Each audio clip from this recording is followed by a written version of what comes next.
لا حول ولا قوة إلا بالله العلي العظيم. بسم الله الرحمن الرحيم.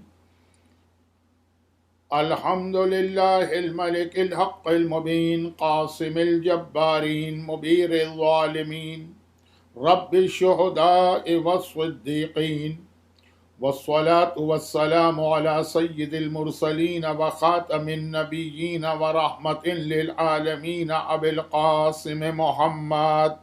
اللهم صل على محمد وآله الطيبين الطاهرين المعصومين المظلومين الذين أذهب الله عنهم الرجس وطهرهم تطهيرا. اللهم صل على محمد وآل محمد سيما على أبي عبد الله الحسين المذبوح العطشان القتيل الذي حين صار وحيدا فريدا فقال ناظرا يمينا وشمالا هل من ناصر ينصرنا، هل من مغيث يغيثنا. وعلى الإمام المنتظر والحجة الثاني يشر أجل اللهم له الفرج، ولعنة الله على أعدائهم وقاتليهم وظالميهم أجمعين من الأزل إلى الأبد. أما بعد، فقد قال الله عز وجل في كتابه المبين وفرقانه المتين وقرآنه المجيد: بسم الله الرحمن الرحيم. وَلَنَبْلُوَنَّكُمْ بِشَيْءٍ مِّنَ الْخَوْفِ وَالْجُوعِ وَنَقْصٍ مِّنَ الْأَمْوَالِ وَالْأَنفُسِ وَالثَّمَرَاتِ وَبَشِّرِ الصَّابِرِينَ الَّذِينَ إِذَا أَصَابَتْهُم مُّصِيبَةٌ قَالُوا إِنَّا لِلَّهِ وَإِنَّا إِلَيْهِ راجعون. أعظم الله أجورنا بمصاب نبي الحسين عليه السلام، وجعلنا وإياكم من الطالبين بثاره مع وليه الإمام المہدی من آل محمد علیہ السلام. کربلا میں شام غریبہ آ گئی. 1442 ہجرہ کی ایام ازا کی مجلس شام غریبہ.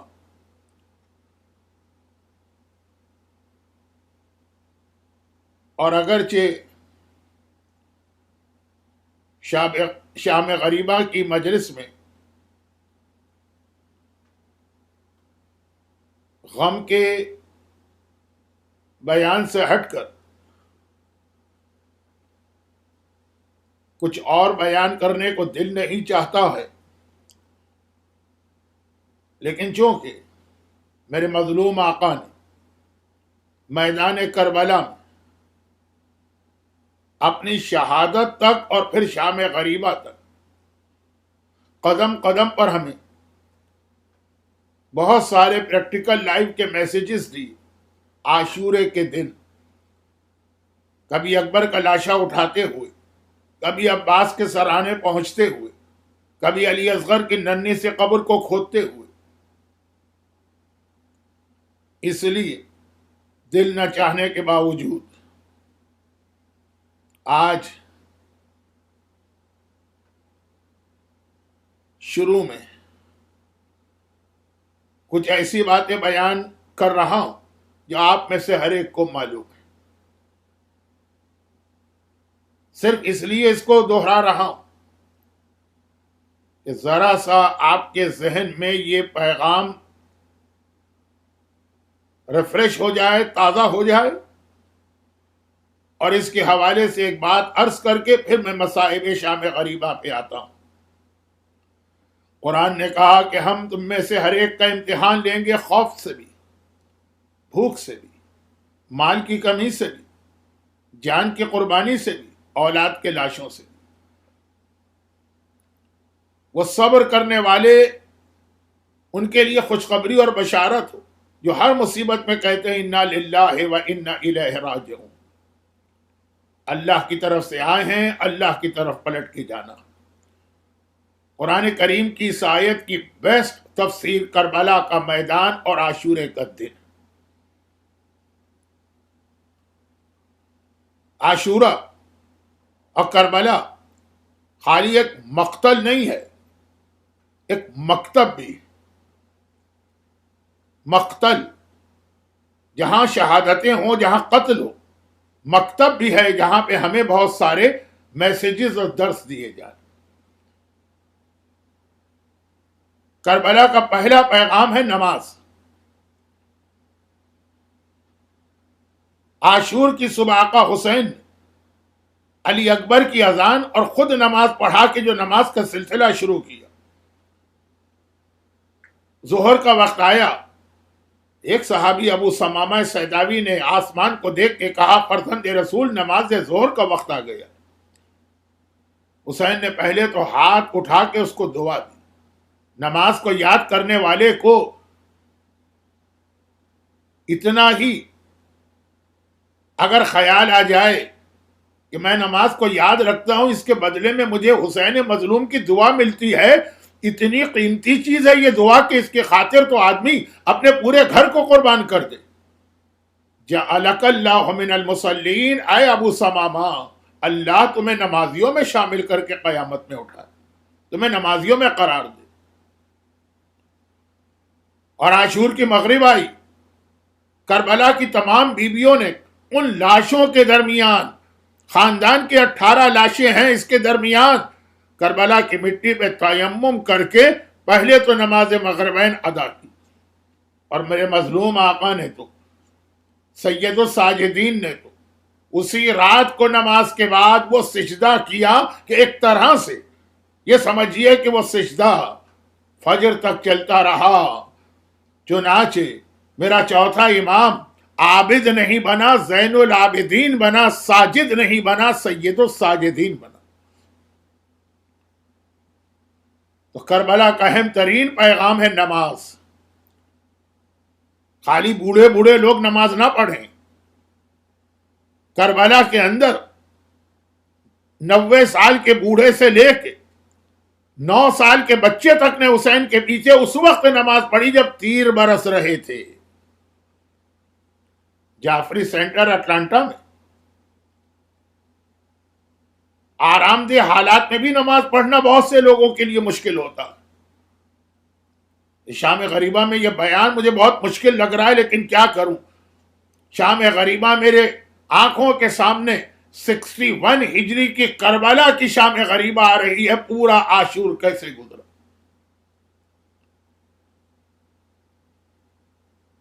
لیکن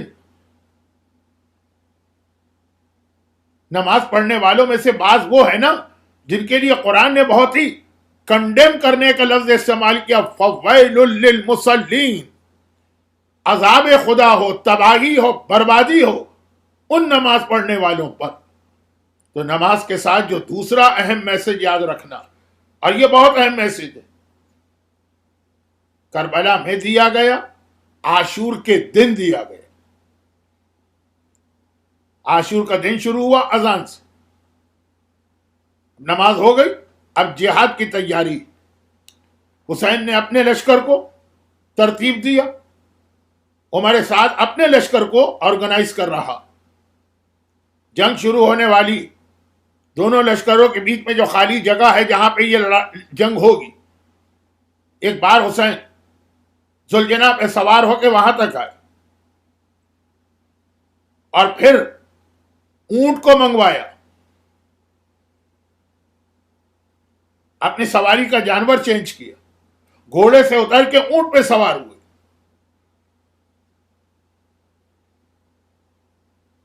اور اس کی دو بہت اہم مصلحتیں، فلسفی، لاجک علماء بیان کرتے ہیں۔ نمبر 1، کوئی اسپیچ دینے والا ذرا اونچی جگہ چاہتا ہے، گھوڑے کے مقابلے میں اونٹ بلندی پر ہے، حسین پورے لشکر کو ایڈریس کر رہے ہیں، کس کے؟ عمر سعد کے۔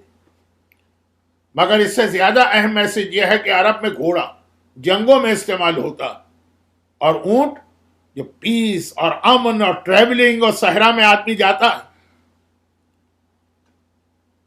ایک لفظ انگریزی میں آتا ہے نا کہ کوئی میسج باڈی لینگویج کے ذریعے دینا، سمبولک۔ حسین نے گھوڑے سے اونٹ کے اوپر اپنے آپ کو تبدیل کر کے یہ بتایا کہ ہم جنگ نہیں چاہتے، ہمیں امن چاہیے۔ لیکن پھر بھی جنگ کی حسین، اور ایسی جنگ کی کہ کائنات کی تاریخ میں آج تک کسی نے ایسا جہاد نہیں کیا کہ پیغام دے کر کہ ہم جنگ نہیں چاہتے، لیکن اگر دین کی خاطر ضرورت پڑے تو ہم جیسی جنگ بھی کوئی نہیں کر سکتا۔ اور اس اونٹ پر سوار ہو کے حسین کا ایک جملہ ہے، پورا خطبہ دیا لیکن اس وقت میں صرف ایک جملہ، نماز، لیکن نماز سے ریلیٹڈ حسین نے اس اونٹ پہ جا کے ایک آخری اسپیچ دی جنگ سے پہلے، اپنا انٹروڈکشن کرایا کہ میں کون ہوں،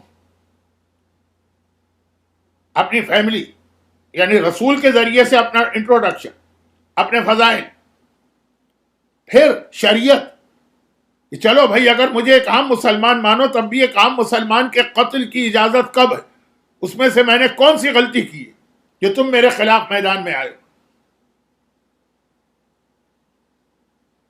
اچھا باقی ساری چیزوں سے تو ہمارا اس وقت کا شام غریبہ کا کوئی تعلق نہیں، اسی میں حسین نے دو بہت ہی عظیم جملے کہے، اگرچہ حسین کا ہر جملہ عظیم، الموت اول من العار، ذلت کی زندگی سے عزت کی موت بہتر ہے، اور ہیہات من الذلہ، میں اور ذلت کو قبول کروں ہو ہی نہیں سکتا۔ لیکن پھر حسین نے ایک جملہ کہا اور اپنا خطبہ ایک طرح سے کمپلیٹ کیا،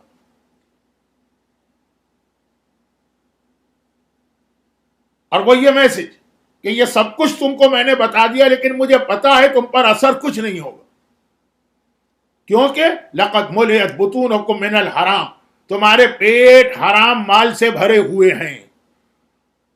جب پیٹ میں حرام چلا جاتا ہے تو نہ امام کی بات کا اثر ہوتا ہے، نہ نبی کی بات کا اثر ہوتا ہے، نہ اللہ کی بات کا اثر ہوتا ہے، نہ نمازیں قبول ہوتی۔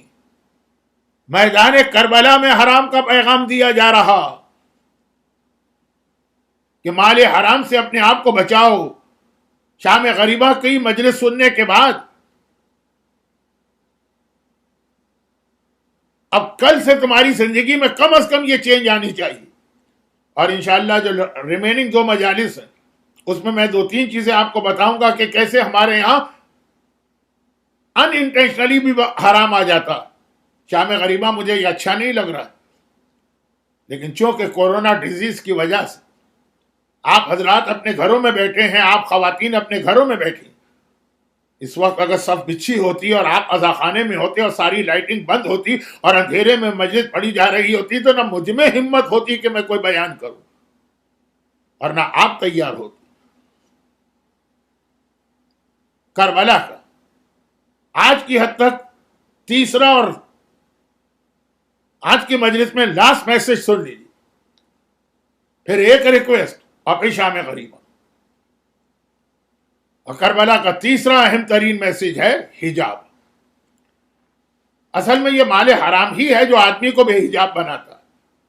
اچھا حجاب مردوں کے لیے بھی ہے، حجاب عورتوں کے لیے بھی۔ شام غریبہ میں یہ بیان کرنے کی نہ ضرورت ہے نہ موقع ہے۔ حجاب، اور حجاب کا اندازہ اس ایک بات سے کیجیے کہ کربلا میں بھی عاشور، مصائب کا انتہائی سخت دن، اور مصائب بھی ایسے کہ ہر مصیبت دوسرے سے بڑی نظر آئے، لیکن یہ سیدانیاں جب ساری زندگی روتی رہیں کربلا کو، اور آقا سجاد جب کربلا کو یاد کرتے رہے تو الشام الشام الشام کہہ کر یہ بتاتے رہے کہ اکبر کے لاشے سے بڑا امتحان ہماری نگاہ میں گھر والوں کا بے مقنا اور چادر کے باہر نکلنا۔ خاص شام غریبہ کی روایت سنا رہا ہوں اور یہیں سے غم کا بیان شروع ہوگا، لیکن اس سے پہلے کہ میں یہ روایت سناؤں، کیونکہ پھر اس کے بعد مجھے کچھ کہنے کا موقع نہیں ملے گا۔ کربلا کی جتنے میسج آپ کے علم میں ہیں، میں نے تو صرف 3 اہم ترین باتیں آپ کے سامنے پیش کی۔ آج عاشور کے مصائب، آج شام غریبہ کے مصائب، آج آقا حسین پہ آپ کے آنسوؤں کا نذرانہ، آج آپ کے ماتم، آج آپ کا نوحہ. آج کا دن مجلس کے لیے ہوتا بھی نہیں. مجلس سے مطلب کوئی بیان، کوئی اوریٹری، کوئی اسپیچ. یہ سب آپ سے ایک چیز کی ڈیمانڈ اور کر رہے ہیں. لیلا نے اپنا اکبر قربان کر دیا، فروہ نے اپنے قاسم کے بدن کے ٹکڑے دیکھ لیے، زینب نے تو اپنا پورا گھرانہ قربان کر دیا، حسین نے اپنے اصغر کی ننھی سی قبر بنا دی. ہم سے اور آپ سے ڈیمانڈ کی جا رہی ہے کہ انہی شہادتوں کا واسطہ جہاں پر بیٹھے ہو وہاں بیٹھ کر اپنے آپ سے کمٹمنٹ کرو، آقا حسین سے کمٹمنٹ کرو کہ مولا جس مقصد کے لیے آپ نے قربانی دی ہے، ہم اس کا 1,000,000 پارٹ بھی نہیں ادا کر سکتے، لیکن ایٹ لیسٹ وہ اسلام پر جتنا عمل کرنا ہمارے لیے پاسبل ہے ہم عمل کریں. اصغر کے کلیجے میں برچھی اتری ہے، یہ آپ سے ڈیمانڈ کر رہی. اصغر کے گلے میں 3 بھال کا تیر لگا ہے، یہ آپ سے ڈیمانڈ کر رہا. عباس کے بازو کٹ رہے ہیں، یہ آپ سے ڈیمانڈ کر رہے. ایک کمٹمنٹ کرو، ایک وعدہ کرو، ایک عہد کرو آج یہاں بیٹھ کر، اور پھر امام زمانہ کو بلاؤ. وجعلنا من الطالبین بسارہ مع ولیہ الامام المہدی من آل محمد علیہ السلام. اللہ ہمیں آل محمد کے مہدی کا ساتھی بنائے. یہ پہلے اپنے آپ سے کمٹمنٹ کرو. اور دیکھو حجاب کتنا اہم. بعد واقعہ کربلا کسی نے ایک بار مدینے میں میرے مظلوم آقا سجاد سے ایک ایسا سوال کیا کہ آقا سجاد چیخ چیخ کے رونے لگے.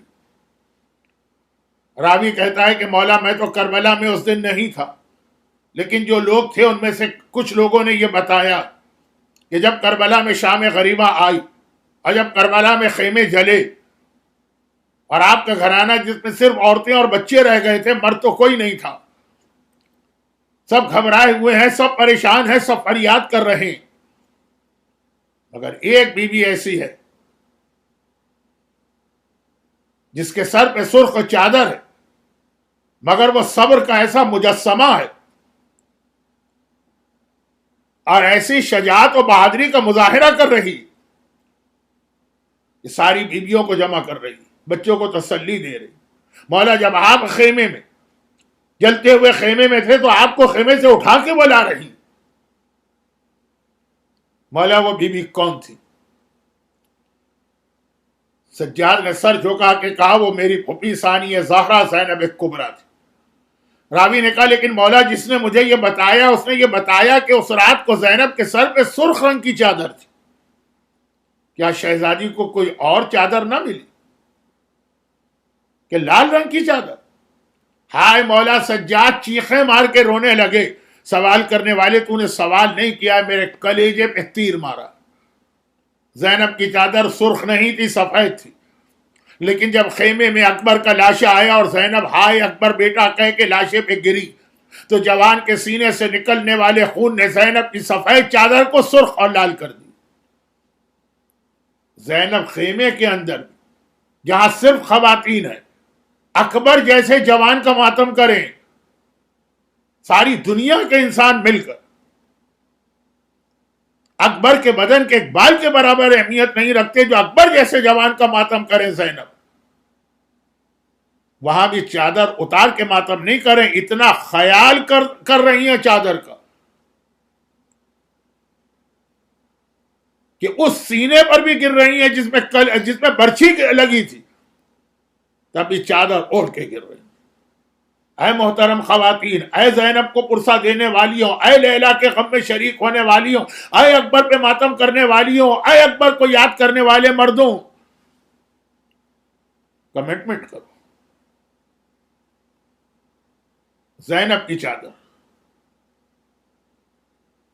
سب سے آخری چادر تھی جو چھینی گئی، اور وہ بھی ایک عجیب ظلم کے ساتھ. کربلا میں شام غریبہ آ گئی، جہاں پہ میں نے آج آفٹرنون کی مجلس ختم کی تھی وہیں سے مصائب کو ملا رہا ہوں. جیسے ہی سجاد نے کہا پھوپھی اماں ذرا وہ دیکھیے نوکے نیزہ پر میرے بوڑھے بابا کا سر بلند ہو رہا، بس اب زینب بدل گئی. اب زینب زینب نہ رہی. اب زینب کبھی عباس بن رہی ہیں، اب زینب کبھی اکبر بن رہی ہیں، اب زینب کبھی حسین بن رہی ہیں. اب اس لٹے ہوئے قافلے کی قیادت زینب کے ہاتھ میں آ گئی. بیویوں کو تسلی دینے والی، بچوں کو دلاسا دینے والی. اور ایک مرتبہ زینب سجاد سے یہ سن کے خیموں میں آتی ہیں کہ اب ان سیلانیوں کو سنبھالنا. زینب کے کان میں گھوڑے دوڑنے کی آواز آئی. زینب نے گھبرا کے کہا اماں فضہ، میرا پورا گھر مارا گیا، میرا بھیا مر گیا، اب یہ گھوڑے کیوں دوڑ رہے ہیں؟ جائیے اور دیکھ کے مجھے بتائیے. فضہ خیمے سے باہر آئی، ایک عجیب منظر دیکھا، عجیب منظر. عمر سعد نے کہا کہ اے میری فوج والوں، تمہیں پتا ہے کہ جب ہم کسی سے فل ریونج لیتے ہیں تو اس کے لاشے کی بھی بے حرمتی کرتے ہیں. ہم حسین اور اصحاب حسین کے لاشوں پہ گھوڑے دوڑائیں گے، اپنے گھوڑے تیار کرو. ادھر گھوڑے تیار ہو رہے ہیں، ادھر ہر کی ایک فوج تھی نا. ہر اکیلا گیا تھا اپنے بیٹے اور غلام کے ساتھ، باقی سپاہی وہی ہیں. ہر کی فوج آگے بڑھی اور کہا کہ اے عمر صاحب، ہمارے سردار نے بڑی غلطی کی، وہاں چلا گیا لیکن اس کی سزا برداشت کر لی، وہ مارا گیا. اب اس کے لاشے کی بے حرمتی ہم برداشت نہیں کر سکتے. عمر سعد نے کہا تو ہر سے میرا کیا اختلاف ہے، لے جاؤ اس کا لاشا. ہر کا لاشا اٹھا لیا گیا. حبیب ابن مظاہر کا قبیلہ بنی اسد آگے آیا. اے عمر سعد، جو حبیب نے غلطی کی سو کی، وہ مارا گیا، لیکن بہرحال حبیب ہمارے قبیلے کا ہے، ہم اس کے لاشے کی بے حرمتی برداشت نہیں کرتے. عمر سعد نے کہا لے جاؤ لاش. ایک ایک شہید کا کوئی نہ کوئی جاننے والا، رشتہ دار، قبیلے والا آتا اور یہ لاشے کو لے کے چلا جاتا. لیکن ایک لاشا ایسا جلتی ریتی پہ پڑا رہا کہ کوئی نہیں ہے جو آگے آ کر کہے کہ اے عمر سعد، یہ محمد کے نواسے کا لاشا ہے، یہ علی کے بیٹے کا لاشا ہے، یہ فاطمہ زہرا کے لخت جگر کا لاشا ہے، یہ حسین ابن علی کا لاشا ہے، ہم اس کی بے حرمتی برداشت نہیں کر سکتے. اکبر زندہ ہوتے تو بابا کے لاشے کو بچاتے. ایک مرتبہ فضہ نے یہ منظر دیکھا، آواز دی شہزادی زینب ذرا باہر آ کے خود اپنی آنکھ سے دیکھیے، میں تو اپنی زبان سے بیان بھی نہیں کر سکتی. زینب باہر آئی، کیا دیکھا؟ میرے ماجائے کا لاشا ہے اور گھوڑے دوڑائے جا رہے ہیں. بس ایک مرتبہ پہلے تو مدینے کا رخ کیا، آواز دی نانا رسول اللہ، جس حسین کو سینے پہ سلاتے تھے ذرا دیکھ، اس حسین کے سینے پہ گھوڑے دوڑ رہے ہیں. اور پھر ایک مرتبہ فرات کا رخ کیا، عباس ذرا آ کے دیکھ تیرا آقا اور کس طرح سے گھوڑوں تلے پامال کیا جا رہا. مگر یہ علی کی وہ بیٹی جسے علی نے کربلا کے لیے تیار کیا، یہ حسین کی وہ بہن کہ حسین نے آخری رخصت کے وقت کہا تھا کہ زینب یہ قافلہ تمہارے حوالے. مصائب کی انتہا میں کہ مجھ سے پڑھا نہیں جا رہا ہے، آپ سے سنا نہیں جا رہا ہوگا. زینب یہ منظر دیکھ کر بھی خیمے میں واپس آئی اور کہا بچوں گھبرانا نہیں، سیدانیوں پریشان نہ ہونا. کہ ایک مرتبہ پھر گھوڑے دوڑنے کی آواز آئی، لیکن اب یہ گھوڑے اس لیے دوڑ رہے ہیں کہ ظالم لوٹ مار کے لیے ادھر آ رہے ہیں اور خیمے جلائے جا رہے ہیں. پہلے خیمے میں آگ لگی، دوسرے خیمے میں آگ لگی، بیویاں بچوں کو لے کے ایک سے دوسرے خیمے میں جائیں، سارے خیمے جلا دیے گئے. آخری خیمہ جو سجاد کا خیمہ ہے، سارا گھرانہ اس میں جمع ہو چکا ہے. اور ایک مرتبہ بیویاں کہہ رہی ہے شہزادی زینب آپ یہ بتائیے اب ہمیں کیا کرنا، کیونکہ آقا حسین ہمیں آپ کے حوالے کر گئے. اس میں بھی آگ لگائی جا چکی، آگ بڑھ رہی، آپ بتائیے ہم کیا کریں. آپ کہیں تو ہم یہیں جل کے مر جائیں اور آپ کہیں تو پھر ہم خیموں سے باہر نکلیں. زینب نے کہا بیویوں اب میرا بیٹا سجاد امام ہے، میں پہلے اس سے پوچھوں گی. سجاد کے شانے کو ہلا کے کہا بیٹا تیری پھوپھی تیری امامت میں پہلا مسئلہ یہ پوچھنے آئی ہے کہ اب ہماری ذمہ داری کیا. اور جب سجاد نے کہا پھوپھی اما علیکن بالصحرا، اپنے پورے گھر کو لے کے جنگل میں نکل جائیے، تو زینب نے اجازت دی. سارا گھرانہ جنگل میں نکلا، مگر کس طرح نکلا.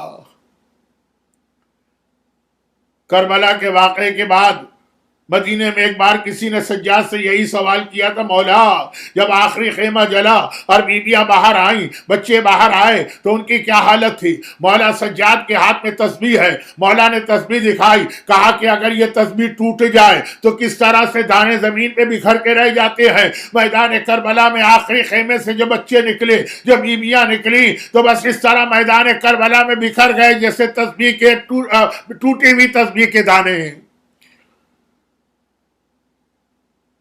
لشکر یزید کا رپورٹر حمید ابن مسلم نان مسلم ہے، اس کا کام جنگ کرنا نہیں ہے، خالی رپورٹنگ کرنا۔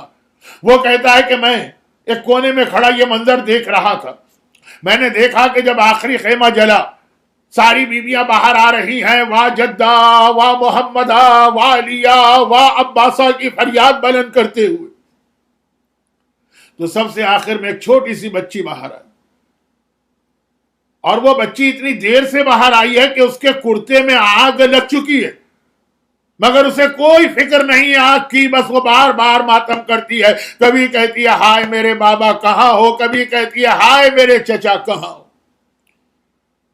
میری بھی ایک بچی، سفر میں اپنے بچے یاد بھی آتے ہیں، مجھے بھی اپنی بچی یاد آ گئی، میں تڑپ کے آگے بڑھا تاکہ اس بچی کے کرتے کی آگ کو بجھاؤں۔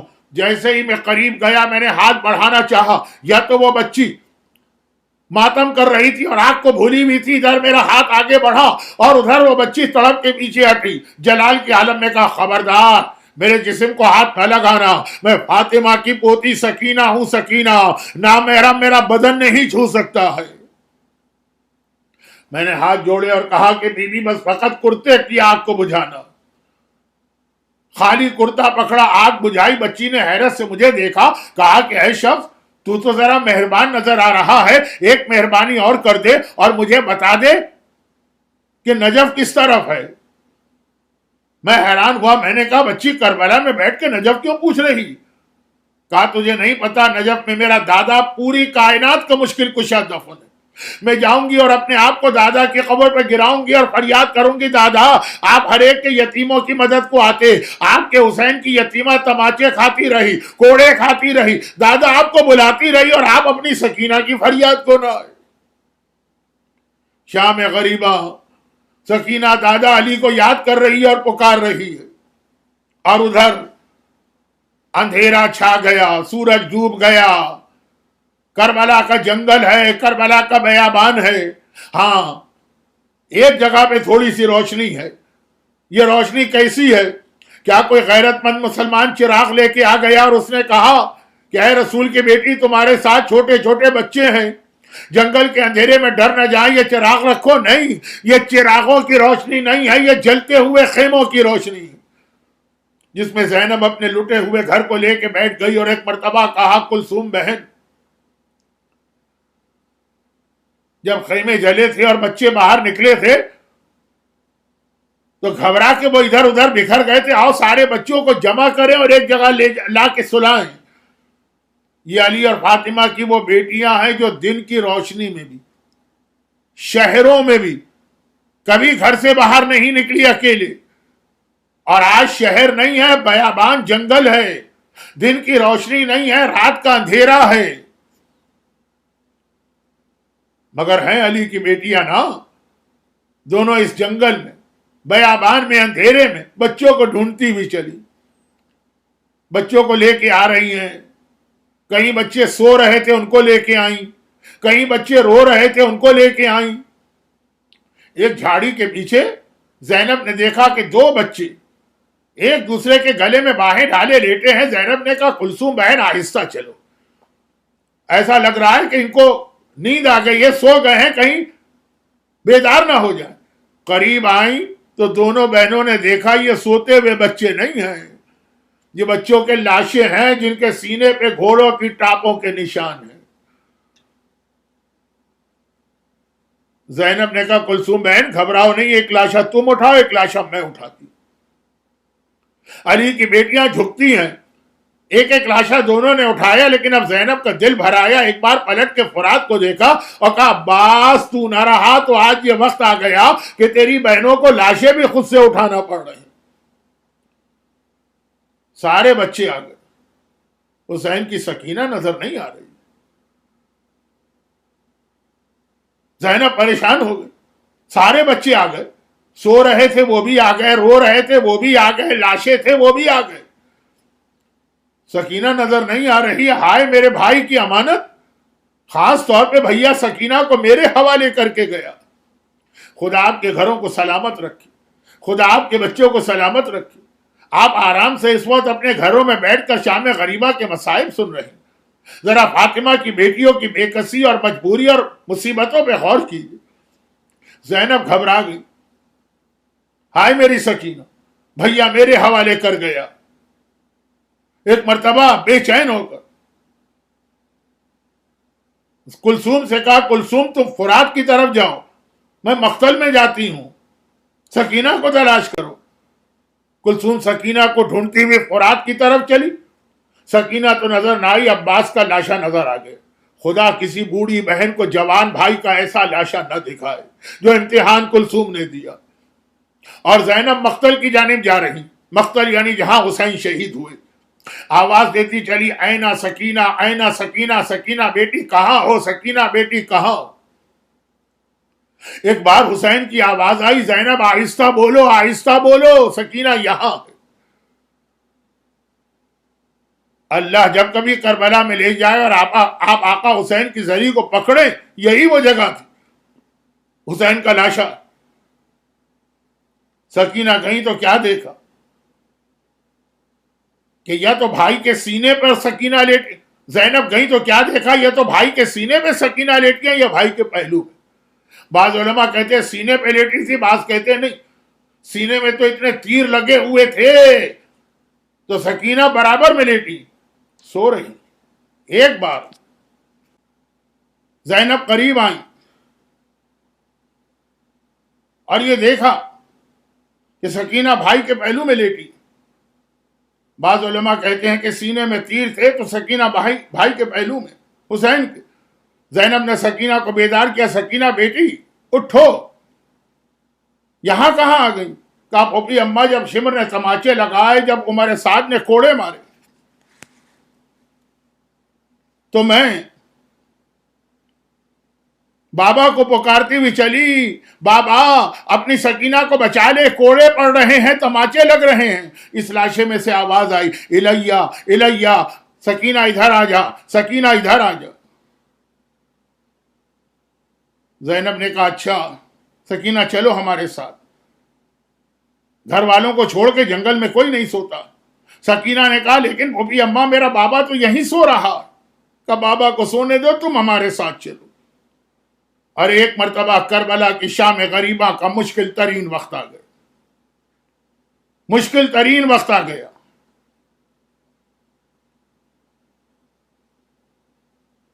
کربلا میں پانی آ گیا, کربلا میں غذا آ گئی. میں نے اسے مشکل ترین وقت کیوں کہا؟ اگر آپ کا کوئی بہت ہی قریبی رشتہ دار جس سے آپ کو محبت ہے کوئی چیز مانگ رہا ہو, یہ مانگتے مانگتے دنیا سے گزر جائے اور آپ وہ چیز اس کو نہ دے سکیں, تو جب کبھی وہ چیز آپ کو نظر آئے گی آپ کو اپنا وہ مرنے والا یاد آ جائے گا. پانی نظر آنا تھا کہ ہر بیوی کو اپنا وارث یاد آ گئے. فروا نے کہا قاسم بیٹا تو بہت پیاسا تھا, پانی آ گیا.